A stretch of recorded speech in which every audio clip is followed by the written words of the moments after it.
بسم اللہ الرحمن الرحیم۔ السلام علیکم ویورز۔ والدہ کی نصیحت کو نظر انداز نہ کرنا۔ منقول ہے حضور سیدنا غوث اعظم 18 برس کی عمر میں والدہ ماجدہ کی اجازت سے مزید تعلیم کے لیے بغداد روانہ ہوئے۔ آپ فرماتے ہیں جب میں بغداد کے لیے روانہ ہوا تو والدہ ماجدہ نے مجھ سے فرمایا تمہارے والد نے ترکہ میں 80 دینار چھوڑے تھے، 40 دینار تمہارے بھائی کے لیے، 40 دینار تمہارے لیے۔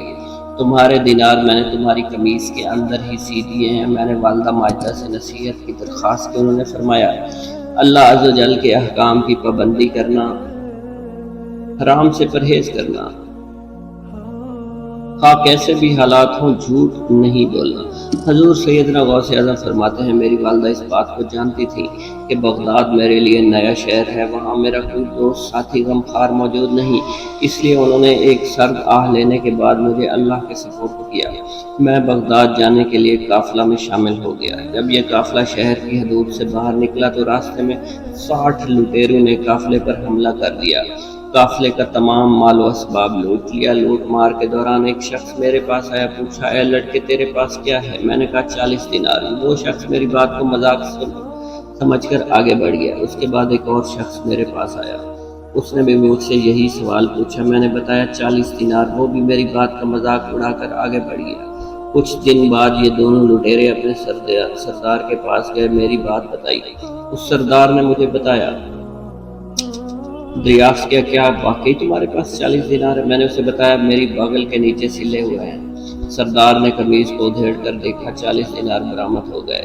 وہ سردار حیران، اس نے مجھ سے کہا تم نے اسے راز کیوں نہ رکھا؟ تمہیں سچ بتانے کی ضرورت کیوں پیش آئی؟ میں نے جواب دیا میری والدہ نے سفر پر نکلتے وقت اس بات کی نصیحت کی تھی کہ بیٹا جیسے بھی حالات ہوں تم جھوٹ مت بولنا، لہذا جب مجھ سے پوچھا گیا میرے پاس کیا ہے میں نے سچ سچ بتا دیا۔ حضور سیدنا غوث اعظم فرماتے ہیں میری بات سن کر اس سردار کی آنکھوں میں آنسو آ گئے۔ اس نے ایک آہ بھرتے ہوئے کہا تم نے اپنی والدہ کا عہد نہیں توڑا، اور ایک میں ہوں جو سالہ سال سے رب کے عہد کو توڑ رہا ہوں، لوگوں کو لوٹ رہا ہوں۔ یہ کہہ کر وہ سردار میرے قدموں میں گر پڑا اور توبہ کرنے کے بعد تمام مال و اسباب قافلے والوں کو واپس کر دیا۔ یہ پہلا موقع تھا جب کسی شخص نے میرے دست مبارک پر توبہ کی تھی۔ حضور سیدنا غوث اعظم نے 9 برس تک بغداد میں علم حاصل کیا۔ اسی دوران آپ سخت مجاہدے بھی کیا کرتے۔ والدہ ماجدہ نے جو 40 دینار آپ کو دیے تھے جلد ہی ختم ہو گئے۔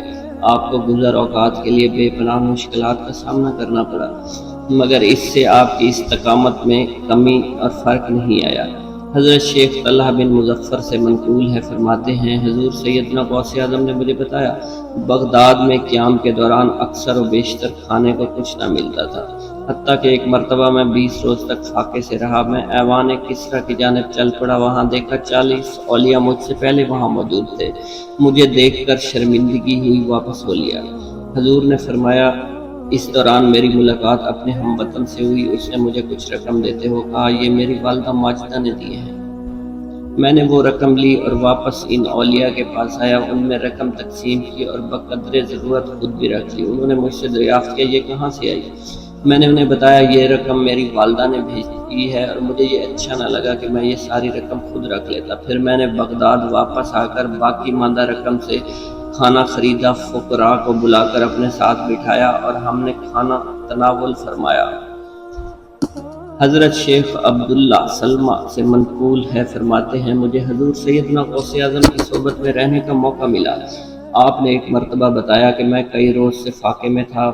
بھوک کی شدت نے جب مجھے زیادہ بے چین کیا تو میں محلہ قطیہ شرقیہ میں جا نکلا، جہاں ایک شخص نے مجھے کاغذ کی بندھی ہوئی پڑیا دی، چلا گیا۔ میں نے اس پڑیا کے اندر موجود رقم سے حلوہ خریدا، مسجد میں جا بیٹھا، قبلہ رو بیٹھا تھا، سوچ رہا تھا مجھے اس حلوہ کو کھانا چاہیے یا نہیں۔ اسی دوران میری نظر ایک کاغذ پر پڑی۔